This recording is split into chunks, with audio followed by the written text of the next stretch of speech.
Hi, teachers. Hi, everybody in the RELO Andes community. Welcome to today's webinar session. Today, we're going to be talking about creating output activities in a communicative approach.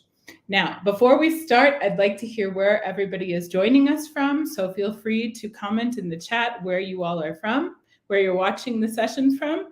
Also, I would love to read about your ideas for output activities that you're already implementing in your classrooms. So if you want to share with us during this webinar at any point the types of output activities that you guys do in your classrooms, I'd really be happy to read those, and I'm sure your colleagues would be too. So I encourage you to share your own ideas throughout this webinar in the chat on Facebook Live. So let's get started. I'm assuming that everybody understands what output refers to, right? But just to refresh our memories, output refers to when we ask students to produce the target language. So this can be either written language or spoken language, right? Before we get started on the actual activities, just a brief theoretical background about what the importance of output is in acquisition.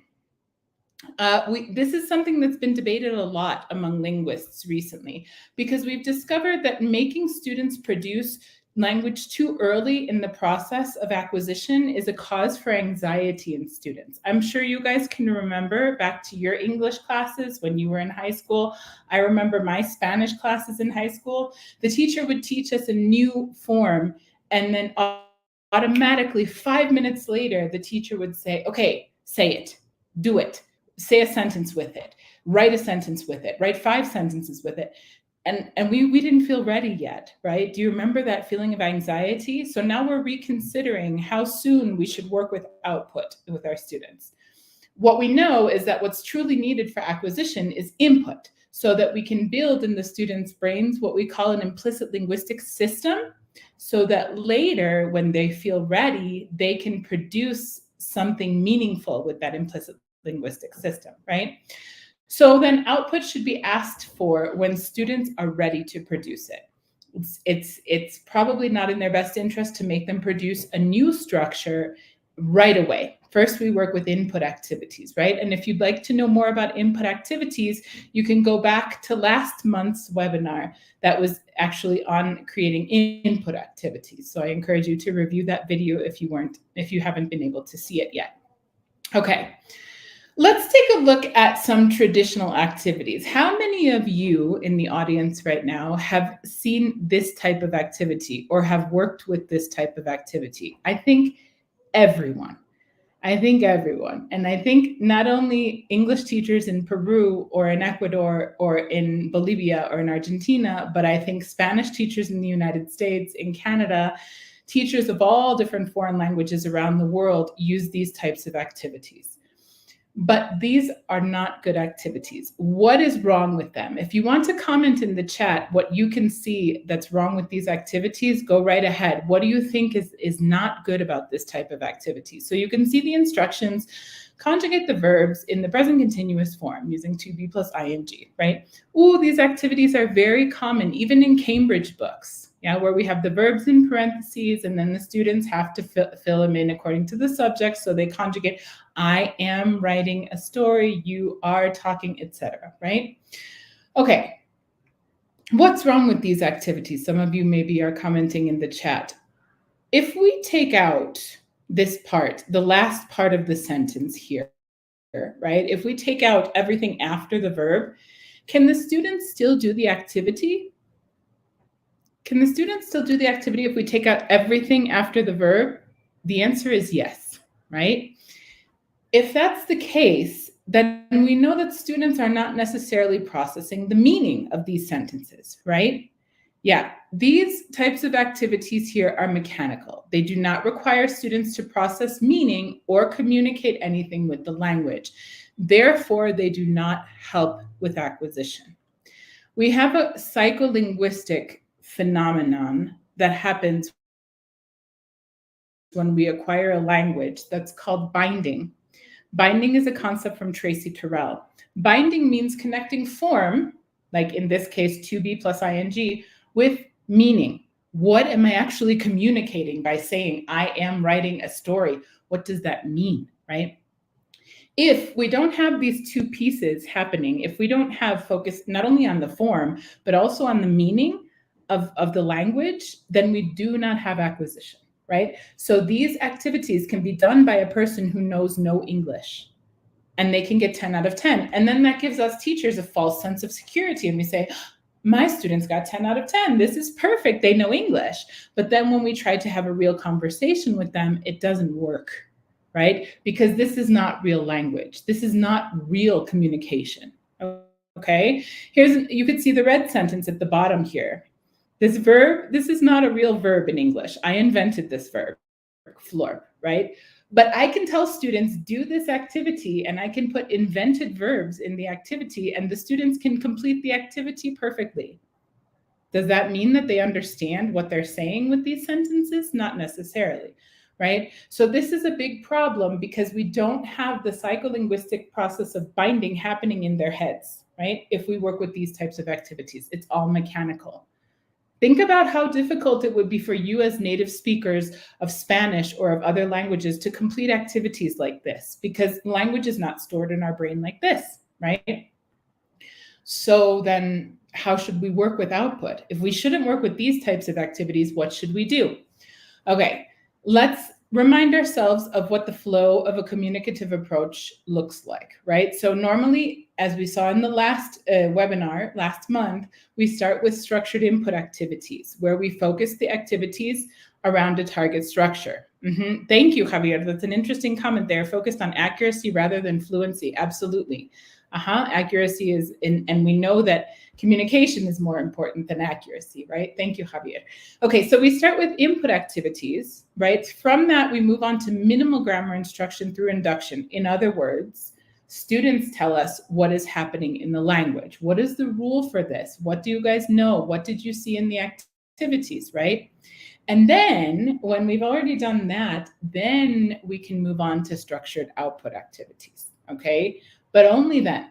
We can't make our students produce before they've established something meaningful in their heads with the new structure through structured input activities, okay? Then we can move on to structured output activities. Okay, how do we create structured output activities? And why are they called structured output activities? Well, because they should focus on a single target structure, right? What can that target structure be? It can be a specific grammar structure, like for example, first conditional or comparatives or present perfect continuous or simple past irregular verbs, for example, right? We should focus on one single target structure, at least when the structure is new for students, okay? We can also focus on a set of vocabulary. What are some vocabulary sets that you guys work with as teachers? For example, professions, around town, right? Environmental problems. We can use that as the target, right? So we can focus on vocabulary. Okay. They should have students exchange previously unknown information. It should be something that's more like real life communication, right? Think about that traditional activity we saw a couple slides ago. Do people in real life communicate like that? Think about your day-to-day life in your home country, right? Let's take, for example, Peru. Do people communicate in Peru in Spanish using those types of sentences repeatedly? No, right? So what we need to do is create activities that more resemble communication, real communication, right? These activities should require students to access a particular structure to express meaning. And here we have the importance of meaning again, right? We always, always, always need to ask ourselves as teachers, in this activity, do my students need to process meaning? In other words, do they need to understand the English words in the activity? And it sounds kind of silly, but if we think about it, that fill in the blank activity, students do not need to understand those words to do the activity and to get a perfect score, right? Okay, these types of activities are usually designed as what we call tasks. And by definition, tasks means that they have steps. So you'll see some examples in a little bit where it says step 1, do this, step 2, do this, step 3, right? So we can break it down for our students. It's very important for us as teachers to create instructions that are very easy for our students to follow. Sometimes we need to be more explicit in our instructions than we think. Sometimes in our heads as teachers, we say, yeah, this makes sense. It's totally fine.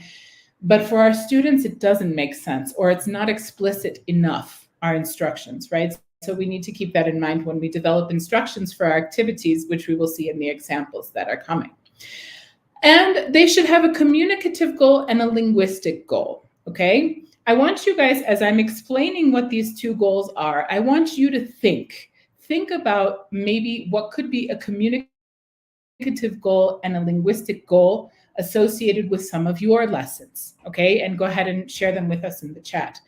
What do I mean by a communicative goal? I mean, what can a student do in real life with this structure, right?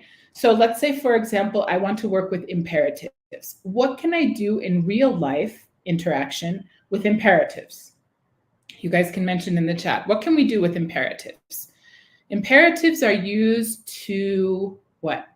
Give instructions for a recipe, for example, right? Give directions from point A to point B. Imperatives can be used by parents to children to tell them what the rules of the house are.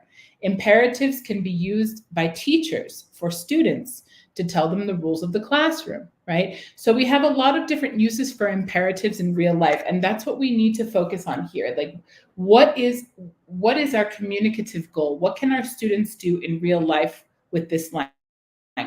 And our linguistic goal is the language that we want them to produce, right? A particular target structure.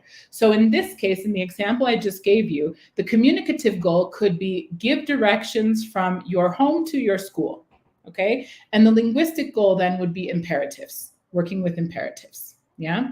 If you guys can think of more linguistic and communicative goals, please go ahead and share them with us in the chat, right? But that's the idea. We always have to think, I'm going to teach them the present perfect continuous, but what can they use that for in real life communication, okay? So it helps us to create these types of output activities if we have in mind not only our linguistic goal, but also our communicative goal, okay? So let's take a look at some examples here. I just chose some target structures from grammar, and I also chose a vocabulary set so that we can see how this works. Of course, these are simply examples, right? These are not the only types of structured output activities that exist. Anything that makes the students communicate, process meaning, and use the new structure, we can use an output activity for. So let's take a look. Let's imagine that we're teaching simple present third person singular, right? That famous S at the end of those verbs, right? That our students take a long time to finally acquire.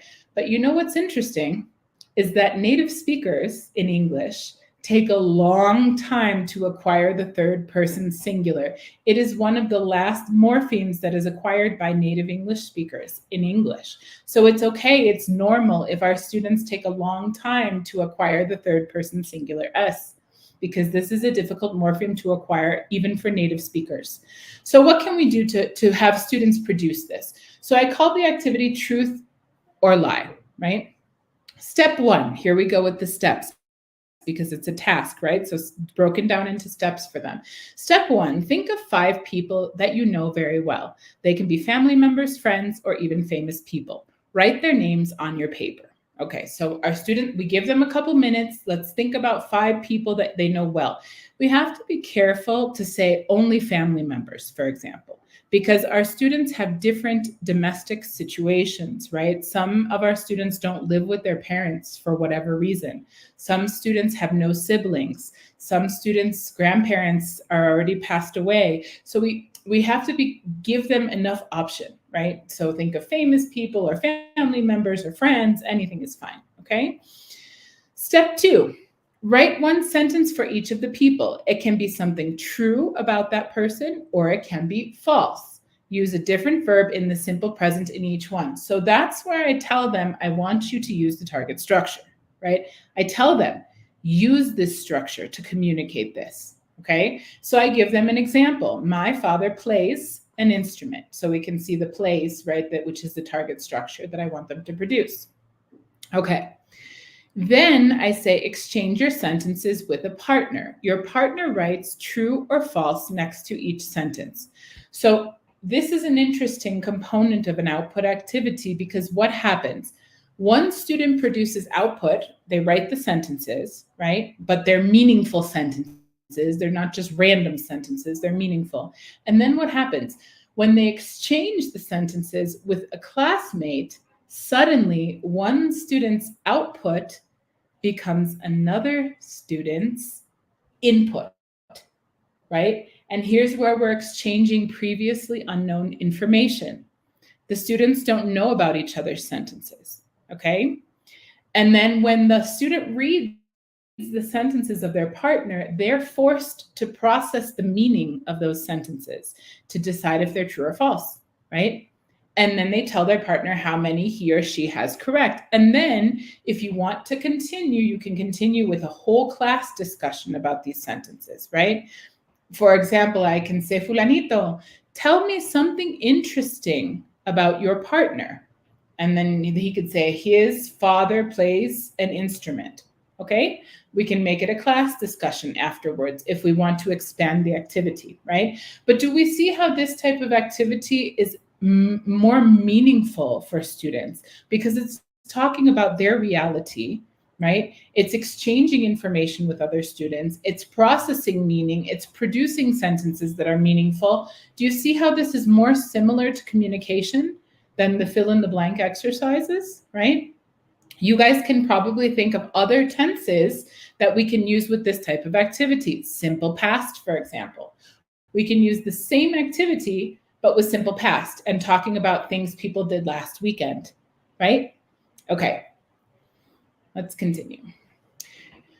Here's another example. Speaking of simple past, target structure, regular simple past, right? How well do you know your classmate? This is the title of my activity.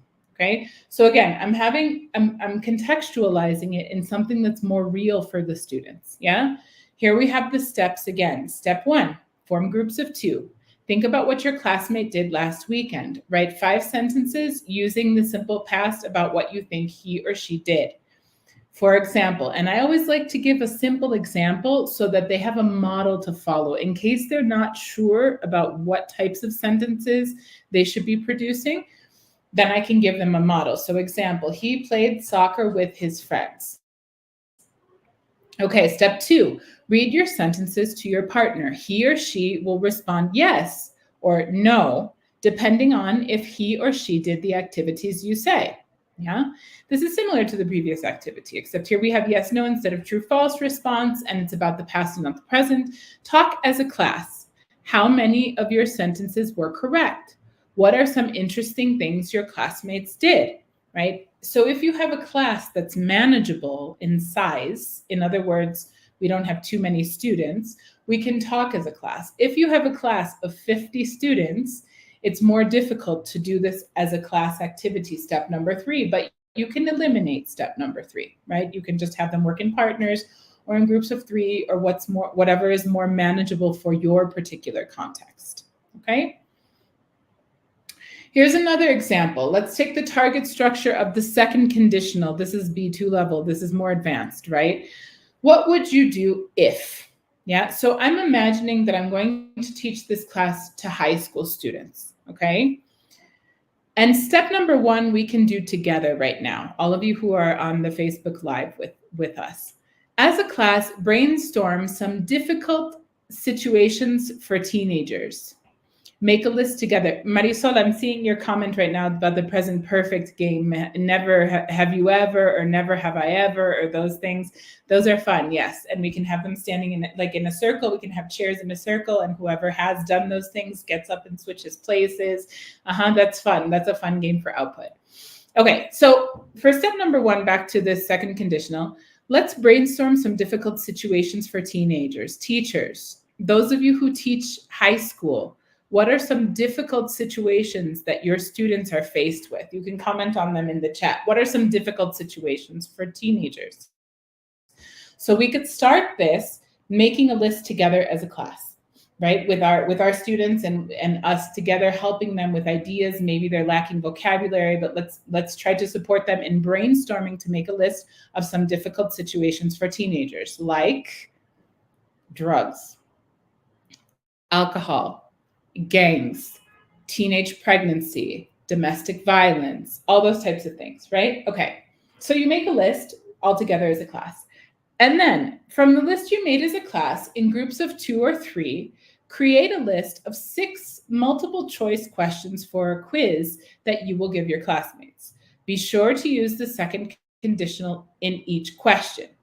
So here I give them an example so that they have a model to follow, right? If a friend asked me to lend him money, and then I give 4 options. You can ask them to give 3 options or 4 options, it's your choice. But I give options, and notice that in each one of the A, B, C, D options, I use the second conditional, right? I would do it. I would ask. I would say. I would make him. Yeah. So they're using the target structure, yes, but it's not just write random sentences. They have to think and reflect and produce something that's meaningful using the target structure, right?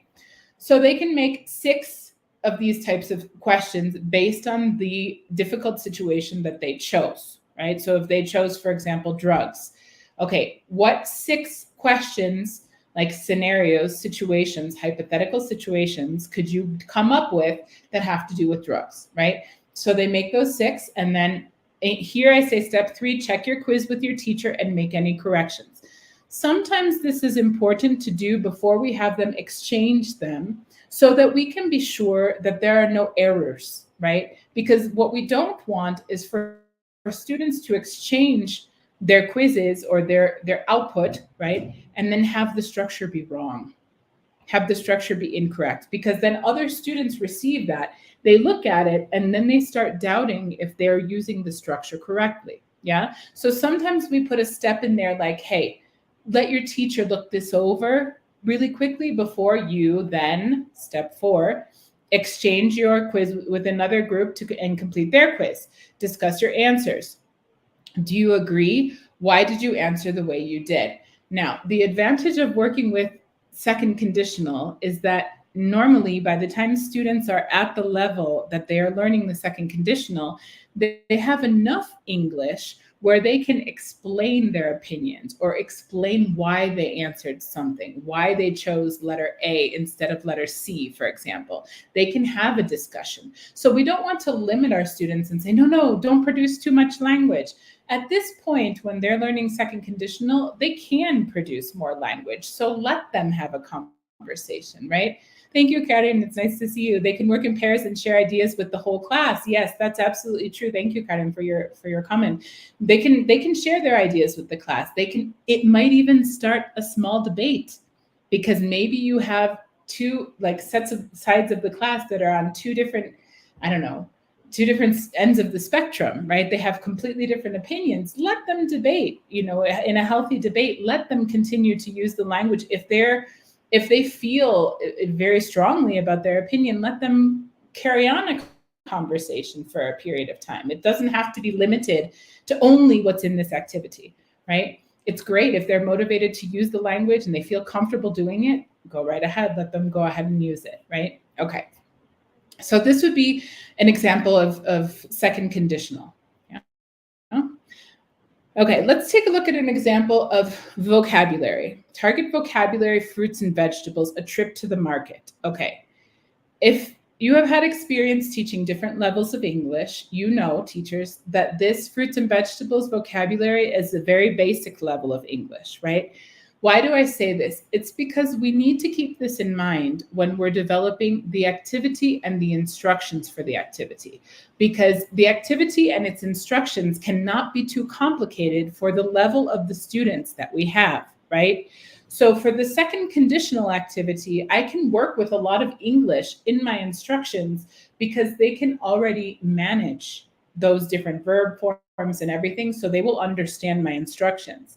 On the other hand, if I'm working with students, if it's little kids or adults who are beginning learners, they have very little English right now, right? So we need to be sure to simplify our instructions, to not use modal verbs, to not use conditionals. We need to make the language as simple as possible so that they can easily process the instructions for the activity, right? So this one is a trip to the market. So let's take a look. Step 1. Today you are going to the market. Draw pictures of the fruits and vegetables you want to buy. Draw 4 fruits and 4 vegetables, right? So I'm assuming this is for kids who are maybe around 7 years old or so, approximately 6, 7 years old. Okay, so they take their papers, they draw the fruits and vegetables.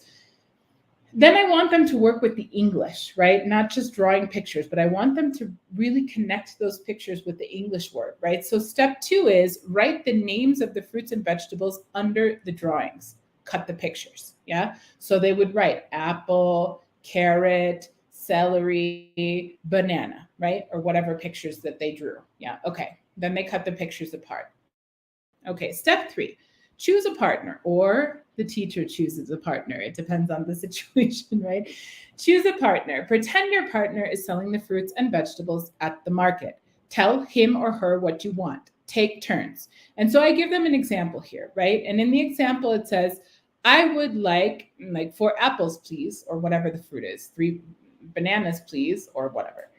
And then the other partner takes the picture, right, of the bananas or whatever fruit it is or vegetable, and they say, okay, here you go. And they give them the picture of the fruit or vegetable, because this way we know that the person who's hearing the language has to process the meaning to choose the right picture, right? Okay. Now, I think somebody in the audience is maybe thinking, okay, but Janine, you told us not to use conditionals with such a low level, but you use a conditional in your answer, right? I use the modal verb, I use would, right? How is that possible for me to use would? I want them to say, I would like, right? So that they ask for something. Okay. Maybe some of you are familiar with this, right? But if I teach lower level learners a phrase like I would like, I teach it as a unit, right? As a whole piece. Yeah. I don't break it down into subject and then modal and then main verb. I don't teach it like that to these little guys, right? I say, okay, I would like is the way that we ask for something politely in English, right? We use the phrase I would like. Yeah. I would like some whatever, potatoes, please. I would like a banana, please. I would like, okay. So they learn it as a unit. I don't need to tell them I is the subject and would is a modal verb that goes with the main verb to like. And no, I don't need to teach them that. This is called chunking, right? Maybe some of you have heard of the term chunking and chunks of language. So we teach this as a chunk, yeah? We can also say, here you go. We can teach that as a chunk, as a unit, to say, this is how, when we give something to someone in English, we say, here you go, when we give something to someone. It's just a phrase. It doesn't mean here is a pronoun, is an adverb of place or a pronoun of whatever, of what. And no, it doesn't mean anything. We don't need to do all of that. We just teach it as one single unit. I remember when I was learning Spanish, when I first started studying Spanish, one of the first phrases or actually words I learned was quisiera. They taught us quisiera. Nobody taught us in our Spanish classes that quisiera es el imperfecto de subjuntivo de verbo querer. No, nobody ever taught us that. They just said you need to use quisiera when you need to ask for something politely in Spanish. Quisiera una hamburguesa, right? Or something like that. Yeah, and they also taught us something like mucho gusto. They didn't teach us mucho is an adjective that's masculine singular that modifies the noun gusto, which is also masculine singular. No, they just said when you meet someone in Spanish, you use mucho gusto.